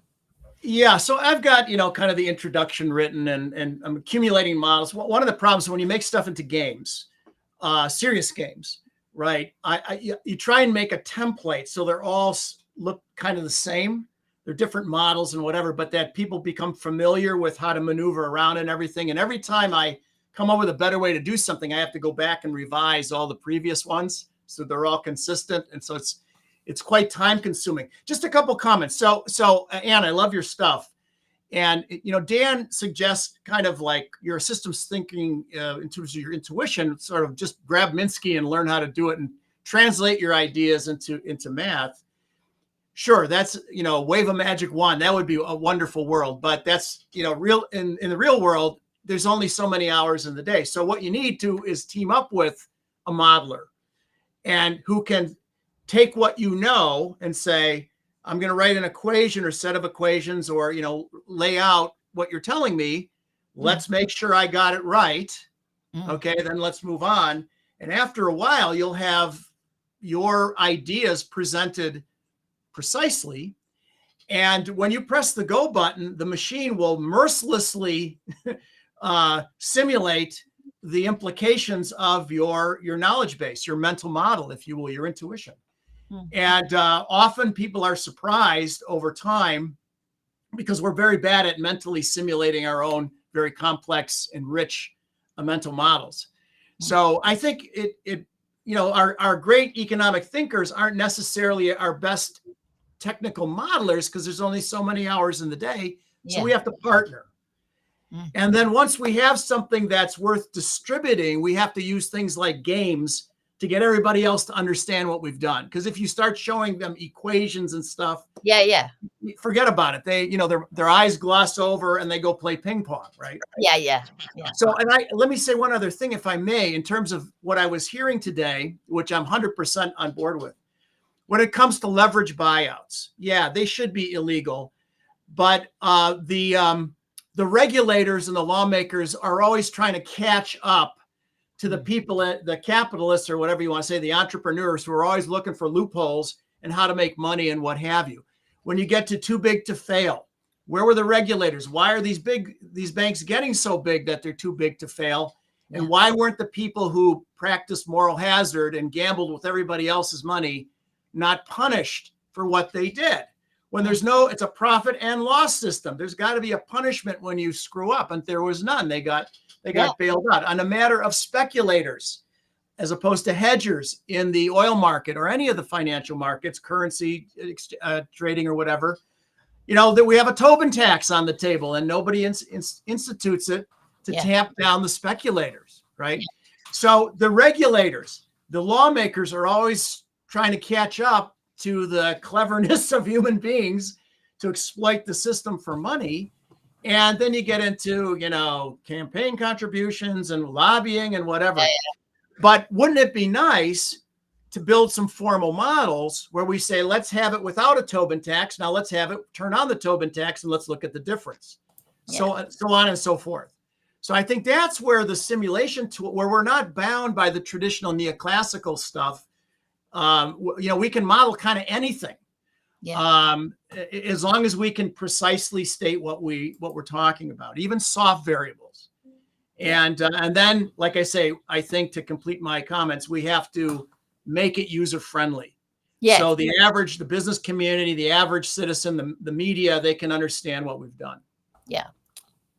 So I just sorry, Anne. I the whole time Mike was talking, I was thinking, I just want to show Anne my model. Like I've spent so much, I just want to show her and impress my model. And so, anyways, I'm going to show it to you. This is Steve's work, his body of work put together in a unified model with some additions that I made for the climate. So I've got a climate model built in there, a predator-prey model, a multi-dimensional predator-prey model.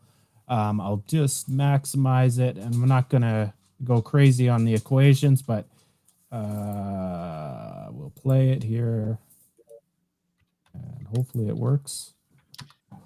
Wow. So Steve says write a book, and I'm thinking this model it's changed. Its problem has changed over time. What is the problem I'm trying to answer? And really, it's come to a point that I am showing the evolution of a capitalist society, right? And it didn't really turn out that way until I involved the foreign sector, and I realized that there truly are some big limits to my Keynesian thinking. There are consequences with government spending that post-Keynesians need to address. MMTers really need to focus on the real side of the economy, because there are consequences and dynamics there that need to be answered.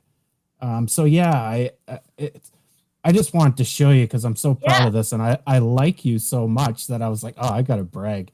And I can hold on, I gotta stop. I'll bring the full model here. You can't see it, but that's a zoomed out version of the model. So I've got in economic models, we need to understand like our domestic population, the age groups and stuff. So that's included. Obviously, the climate is a huge impact on production going forward. For instance, you can see it now over the last 5 to 10 years. There is an impact on real depreciation on our capital stock. Things are getting fucking destroyed. So that's got to be in there, right? The biosphere's got to be in there. Plants, animals, trees, that all has an effect on humans and on other species, right? And of course, the domestic economy. I will stop sharing. I had to show Aaron that model. Right? I spent a lot of time on that.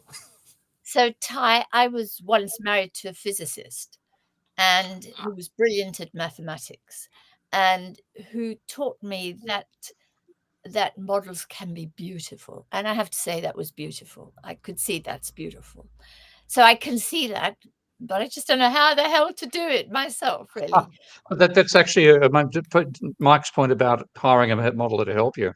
This is one of the problems we have, because there's such a minority of modelers. Non-orthodox economists are a fraction of the total population. We don't get funding, and we don't have the shared system theory of value. That means neoclassicals can build, this is based on utility maximizing, and this is based on profit maximizing. They all accept it. We're still fighting over the fundamentals. So it means that people like you who would really benefit from being teamed up with somebody else, there's nobody else to team up to. Yeah. One of the problems we found in the field of system dynamics, I can best perhaps characterize by a study that was done, I believe in the 1950s, for the United States Army. And somebody did a study where they categorized everybody in the Army is high enthusiasm, low enthusiasm, high intelligence, low intelligence. It's probably not correct to do it that way anymore, but historically that's what they did. And they found that, high intelligence, high enthusiasm, those were your generals and so forth. High intelligence, low enthusiasm, those are your lieutenants and captains that said, I had enough, and they get out. They don't move up to the higher ranks. High enthusiasm, low intelligence, again, quotation fingers, like sergeants. And then low enthusiasm, low intelligence, privates, buck privates, and so forth. And so in system dynamics, we said, we got high enthusiasm, good modeler. Ta-da! That's who we need, because you're really into it and you're good at it. A good modeler, low enthusiasm. We gotta, how to do it. We just got to get you doing it, right? Not good at modeling, no enthusiasm. You don't like it. You're not good at it. And you don't do it. You don't no harm, no foul. The problem is high enthusiasm, bad modelers. Yeah. So they take, they watch 5 YouTube videos and get a hold of the software, and they have, I have the magic bullet to answer all problems. And they're running around as quick as they can, building horrible models and showing them off to anybody who will listen. Like Paul Krugman, for example. Yeah, sorry? Like Paul Krugman, for example. That's the real problem in economics. High enthusiasm, low knowledge of the real world, and that's what dominates, and that's what the scourge of Ann and mine's life has been, and everybody else on this show. So what we need is high realism, and that's unfortunately that's where economics has been very, very bad.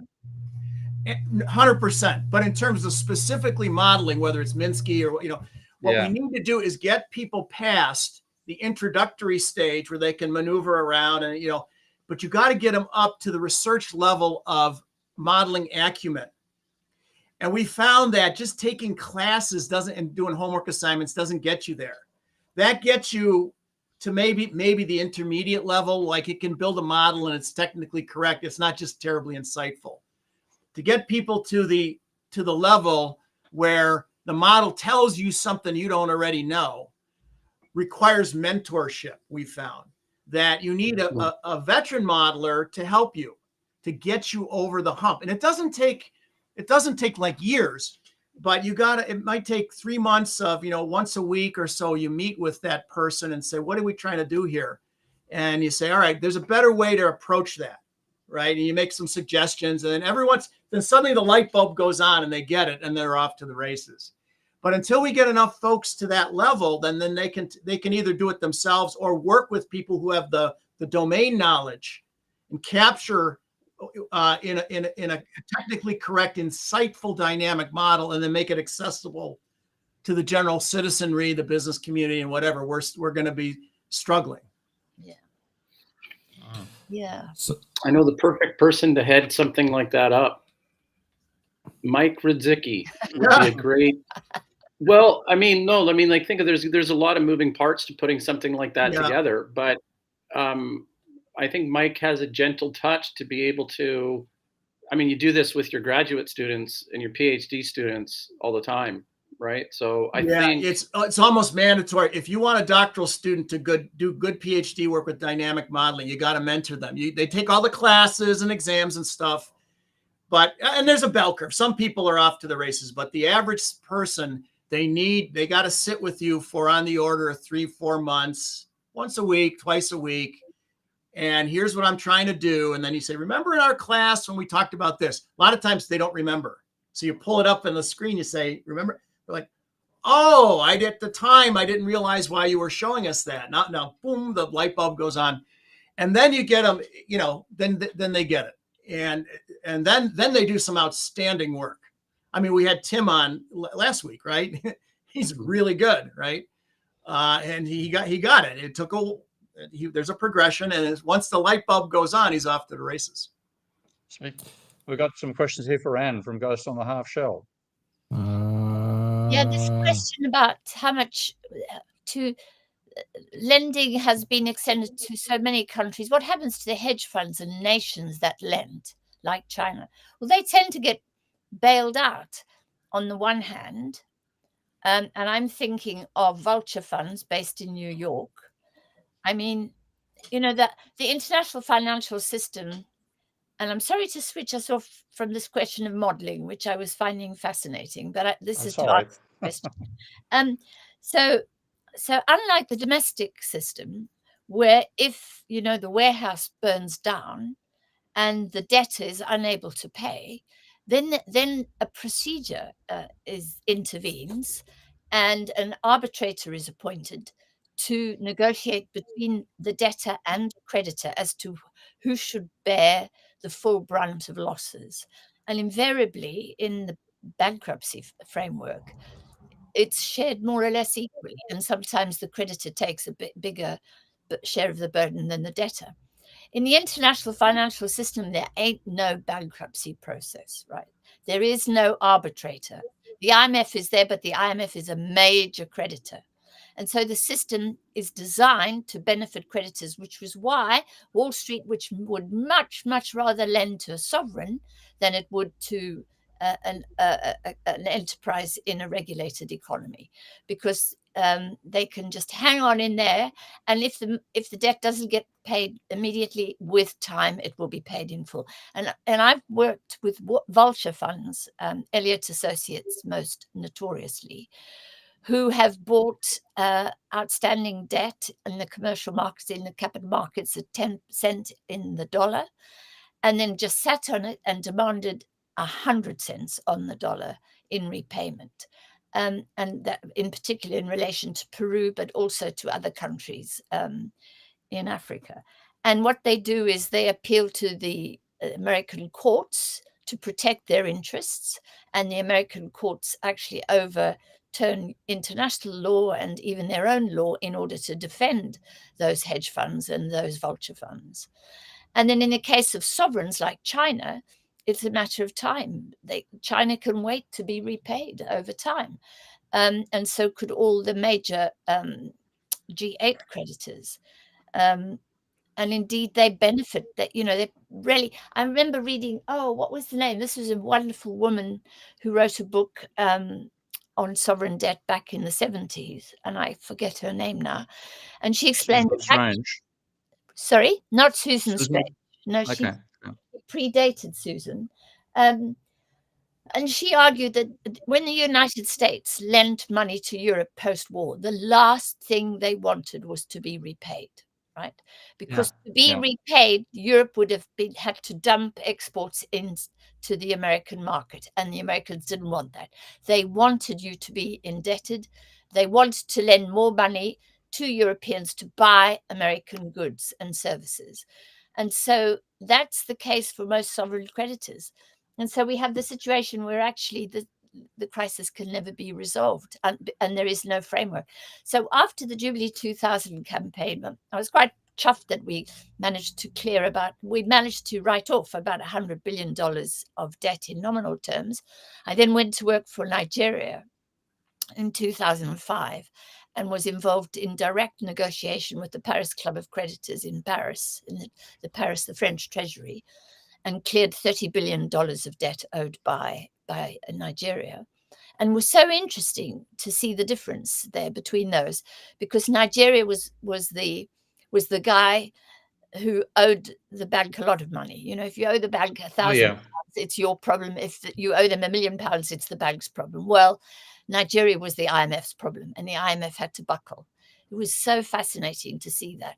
But so the question then but even so, there was no need for the IMF to write off the debt. They were coerced into doing that by a very powerful finance minister who's now head of the World Trade Organization, Ngozi Okonjo-Iweala.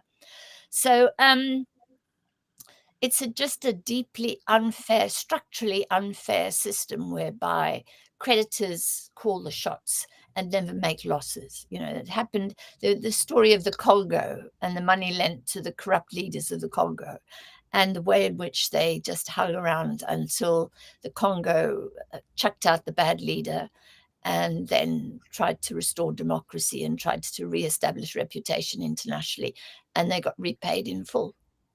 That's the way it goes.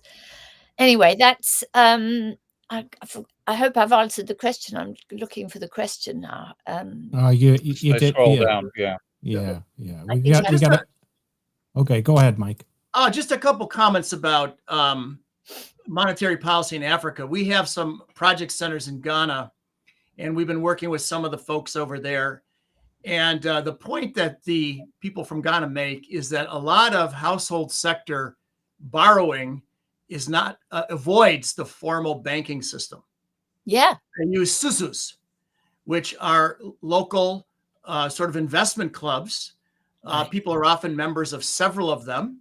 Right. And it's, it's a microfinancing thing. And, you dare not repay your loan to your fellow citizens, right? And that you can pretty much always get a loan, and they're often for a funeral or for an entrepreneurial project in a village or something like that. But they're like oblivious to monetary policy because it's just, they don't use banks, right?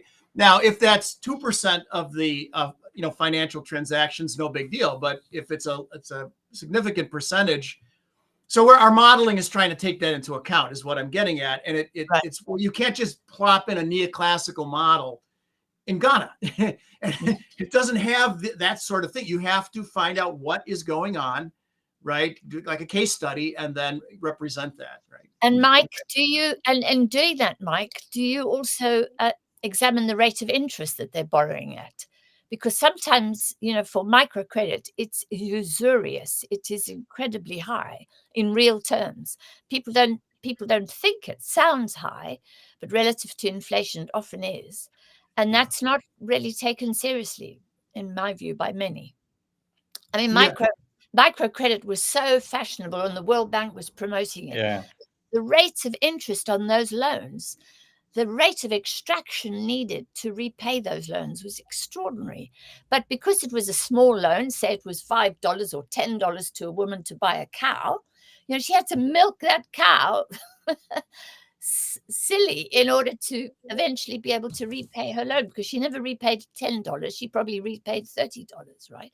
But she couldn't see that at the time of borrowing. She was just too glad to get $10. So the rate of interest for me is an absolutely critical variable.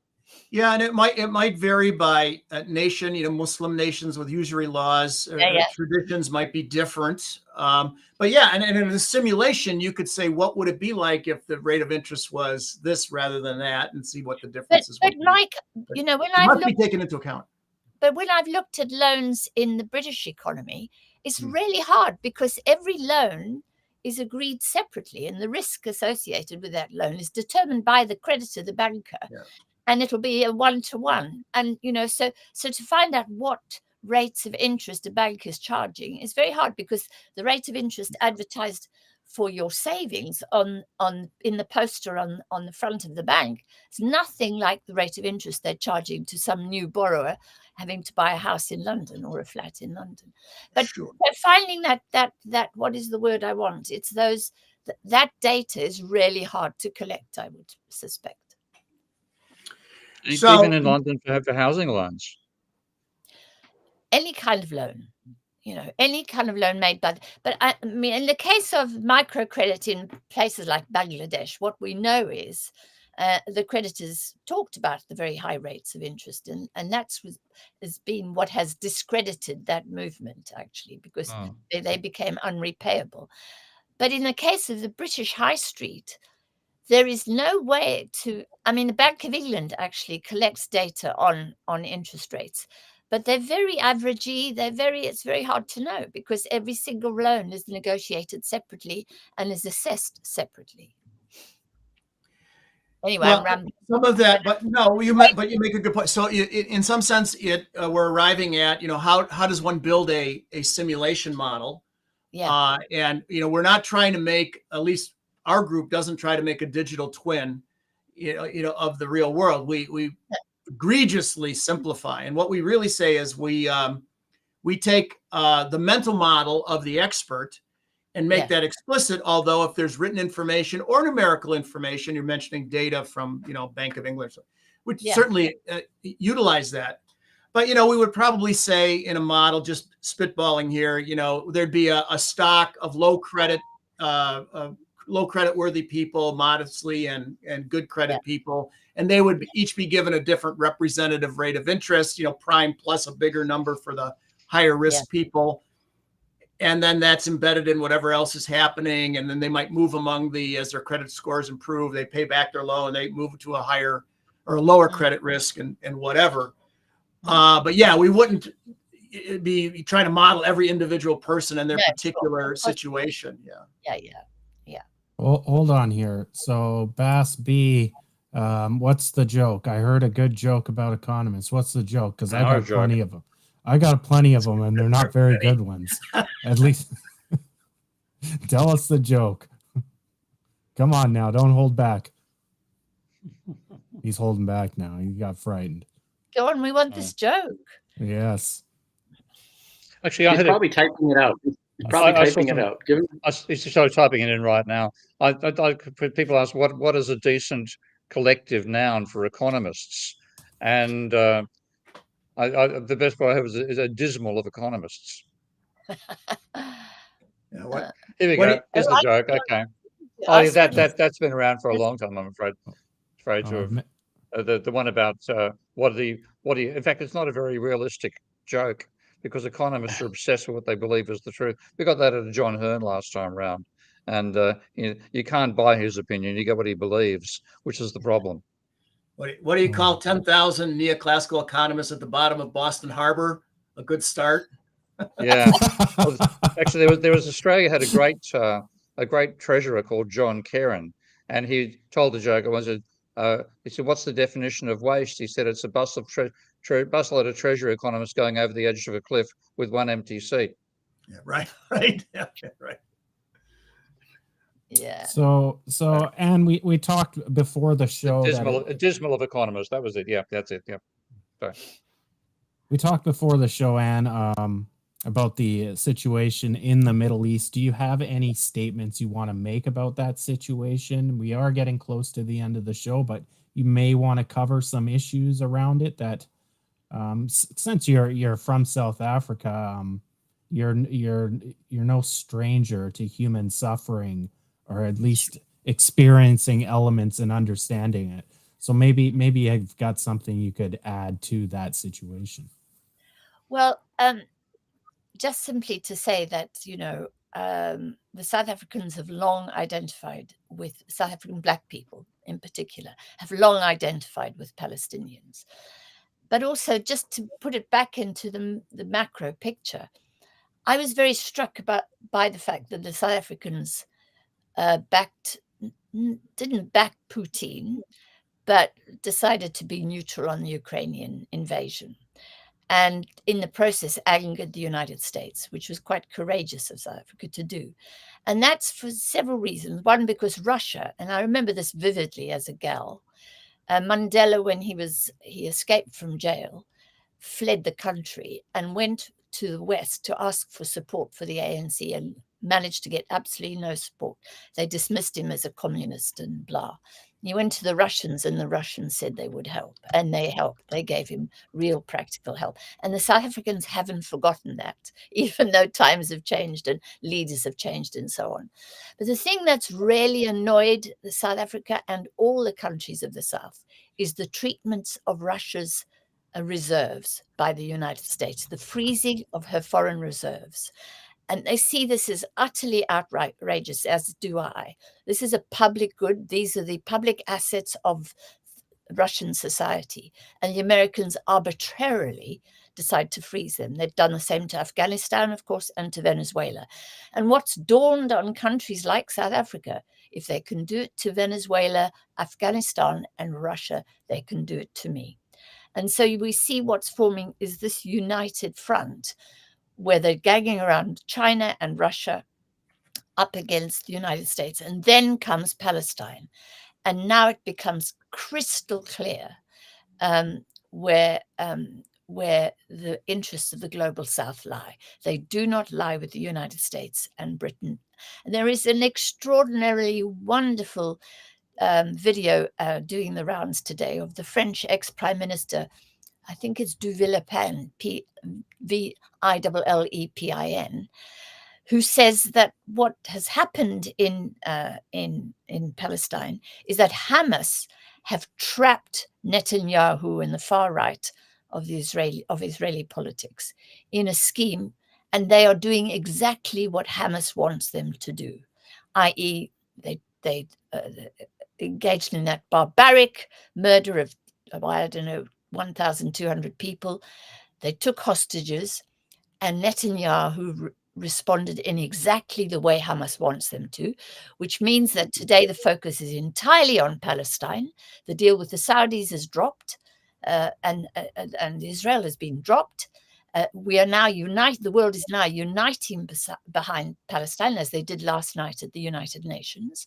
That's exactly what Hamas wanted. And Israel is isolated, and the 1,400 people murdered by Hamas are almost forgotten as people focus on the 7,000 dying in Palestine. And he argues that, this is that Hamas trapped Netanyahu, and he fell for it.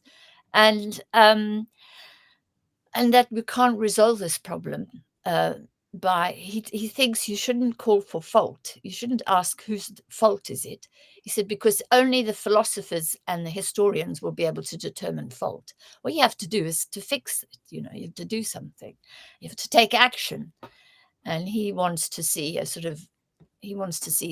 everyone unite in calling for a ceasefire and so on. I do recommend you look for it. But this idea of, Hamas has played a very skillful game here and succeeded, if you like, in isolating Israel and those 1,400. And that's contrary to what Netanyahu thought he was achieving. But anyway, I find it appalling, and I can scarcely watch, and anyone who's ever given birth to a child cannot face the sight of children, walking around in bombed out circumstances and being killed, and oh, it's unbearable. And mothers clinging to dead babies. I mean, it's almost unbearable for me. Anyway, yeah, so that's my spiel. I mean, I think what it has in really important implications for the new world we're moving into. It's going to be a world in which the West is rapidly losing influence, and China is increasing its influence. And my children and grandchildren are going to live in a very different world than we've brought up in. So, yeah. Dan, you're kind of expand on that, Dan. I know you probably have some insights there from a philosophical perspective. Well, it's actually geopolitical in this case. I think, and I've mentioned on the show quite a few times, that there seems to be a bit of a blind spot with China. And what the influence that I'd like everybody to look at and weigh in, it's like a form of a homework assignment. And I've mentioned this to you, Steve, or to Ty as well. Look at Peter Zeihan and what he's saying about the imminent collapse of China. I think that there's, like, I understand what Anne is saying, but the deeper I dig into Zeihan, it's apparent that China is not that strong. And when we look at the military complex of the United States, they're still such a global superpower that they've got more military might than all of the military combined in the world. So I think we're just not weighing that equally in terms of what the new emergent, I would say, world order will be once economics fall over, catastrophe happens, or climate crisis becomes more apparent. I just think the U.S. is much stronger than we're giving them credit for. So Zeihan is spelled Zeihan, is that right? Well, the funny thing about him is that if you look at his work, on his YouTube channel, he has various different misspellings of his name. So you're in good. Say he understands it. It's kind of a joke. You look at the tags and it's like Zeihan or Ziehn or Zihin or whatever, right? So, but I strongly recommend listening and maybe reading his books. Now, the thing is that it's not that I fall to his perspective as gospel. I just think that within this group of friends, I see a bit of a blind spot that he seems to articulate or form in a coherent way that would elevate our conversation. I'd love to have him on the show. So I'm actually going to agree with Tony here, but looking at some of his engineering, he gets that very badly wrong. So I'm a bit, and I'm having spent a bit of time in China and looking at the cohesiveness of Chinese society versus the discordant nature of American society, I'm also thinking he's overplaying that particular issue. So, And Dan, the other thing that worries me very much, this is such an interesting conversation. Thank you, Ty, for letting us have it. Is that what the Republicans are doing to Congress is actually undermining trust in the United States institutions. And because so much of the financial system is dependent on trust. And I mean, when do investors start saying we don't trust the Americans to repay their debts because Congress can't come to some decision about the budget? I do think there's an issue because trust is so important to the financial system. The fact that, Trump and his friends are so determinedly undermining trust in the institutions, I wonder whether or not that, in a sense, doesn't threaten the stability of the United States. That's what I'm thinking about as well, that level of conflict in America. And that actually on that front, somebody else I'd rather have on than Zeihan, and I'm trying to suffer bloody name freeze now, is the guy who wrote The Age of Chaos. Not Age of Chaos, but a historian, a mathematical historian, invented what he calls Clio dynamics. And he actually predicted the using mathematical models, which are really system dynamics models, predicted effectively the rise of Trump and the crisis of legitimacy of the American government.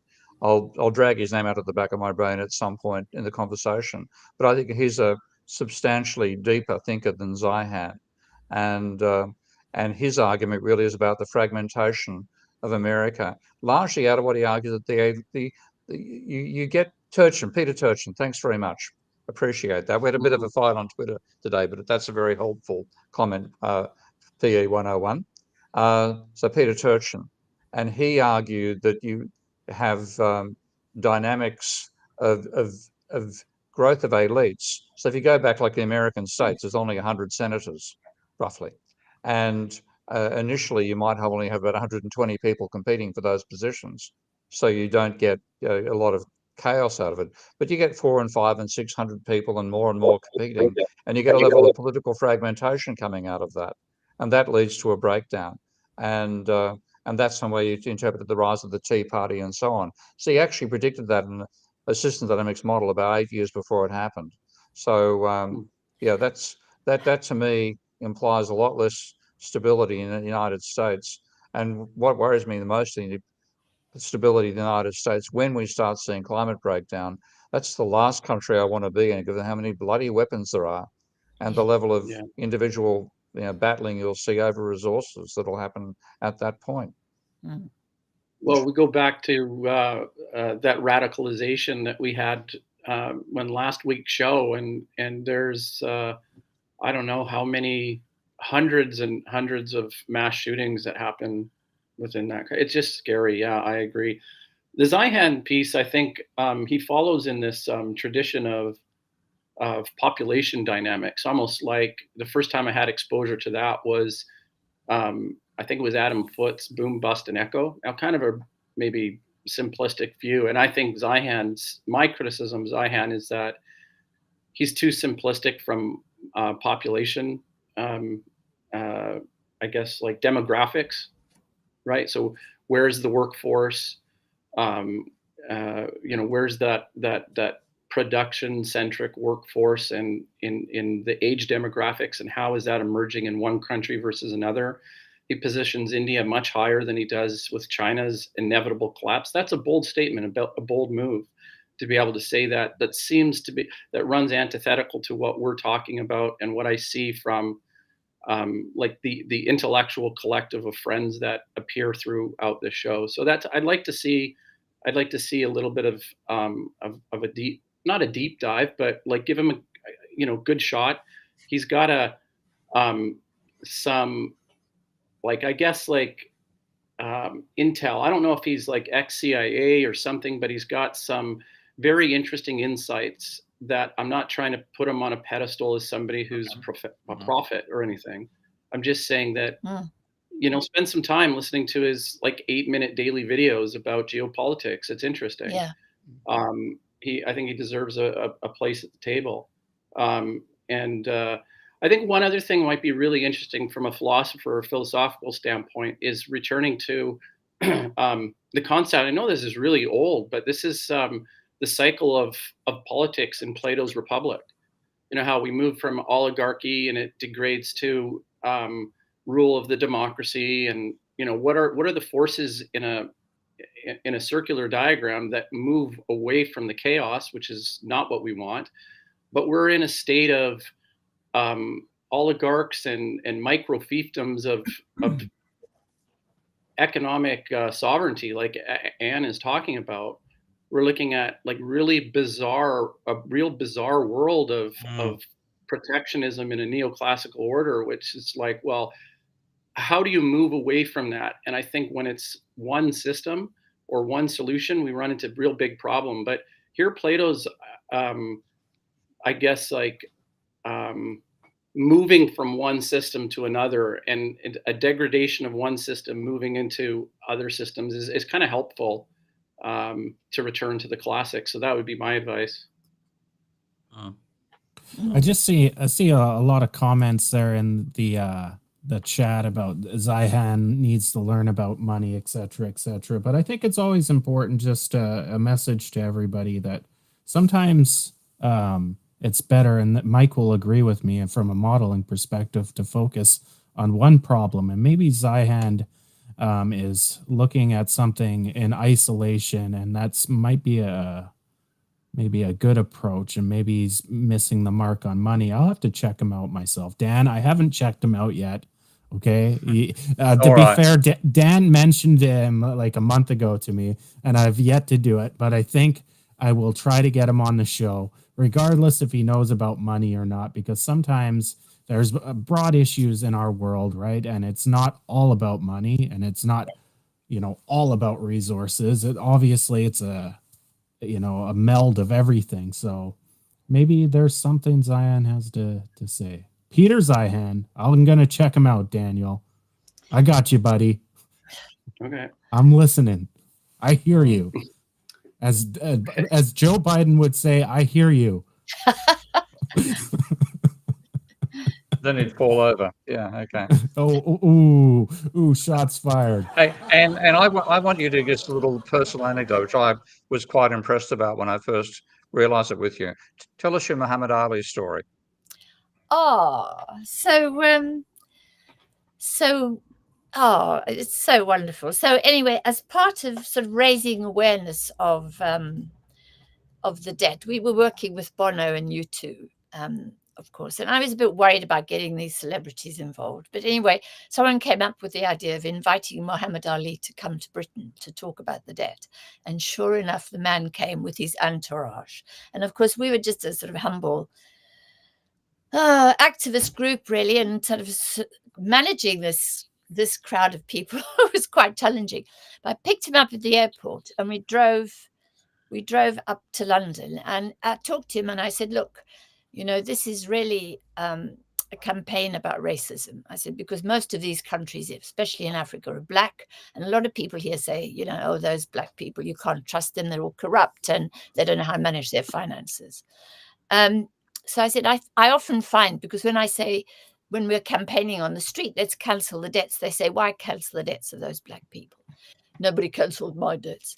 So, I told him the story. Anyway, he came and we did events together with Bono. It was huge. The crowds, they just, oh my God, to be near him. People absolutely loved him. And he would entertain. He did actually levitate. I mean, I was in his company when he showed some kids that he could levitate. Oh my God. Anyway, come the day that he was leaving, I was in the hotel with him, and I took him to the lift. We walked together to the lift. And as we got there, and I was saying, God, I'm so grateful you came, Mohammed. You've done an enormous amount to raise the profile of our campaign. And he picked me up so that I was eyeball to eyeball with him. And I'm not a little lightweight feather, I can tell you. And he looked in my eyes and he said, Anne, never stop fighting racism. And then he dropped me down again. Oh my God. You can imagine. A reason I know that story is I went to Anne's place, and is it Surrey? Yes, Suffolk. Okay, Sussex. Okay, and there's a statue of Muhammad Ali, and asked how she got it. Yeah, and you gave it to her. That's the story. Yeah. So yeah, that's a great story. Yeah, no, he was a beautiful man, and he was quite ill at the time, and he had people around him kind of trying to speak for him, but he was still able to speak and think, obviously. He was a beautiful man. He was a beautiful person. So yeah. But not many women picked up by Muhammad Ali to look eyeball to eyeball. Did you see? I couldn't help bursting out laughing. Because did you see the person in the chat? What did they write? They said she beat him in the 8th round, caught him with a mean left hook. Please tell me that's the story. So Mike and I saw that. We were just trying not to break out into laughter as we were listening to your real story. Right. Right. Oh gosh. Well, good on you that he recognised a fighter and you as a fighter for justice, and that's what he was really doing when he picked you up and said that. So yeah. Right, folks. I've got to go, but that was rather wonderful. Okay. That was lovely. Yeah. Okay. Well, there you have it. And Pettifor now. Before you go, am I getting your last name right? It's Pettifor, not Pettifor, right? Pettifor, not Pettifor. Yeah. I got it right. I got it right. Phew. Ooh. I You get the recorded- American pronunciation. Okay. Yeah, I was where I'm. See, I get half because I'm Canadian. I'm half right all the time, and then I'm an American the other part There are of the time. Pettifors. There are Pettifors, Right. but I'm a Pettifor. Yeah. Okay. Well, there you have it. We're gonna have Anne back in the future for sure. That was a very, very insightful conversation. We went in all different directions as we always do. It was great. You get the cheer. People on the couch love you.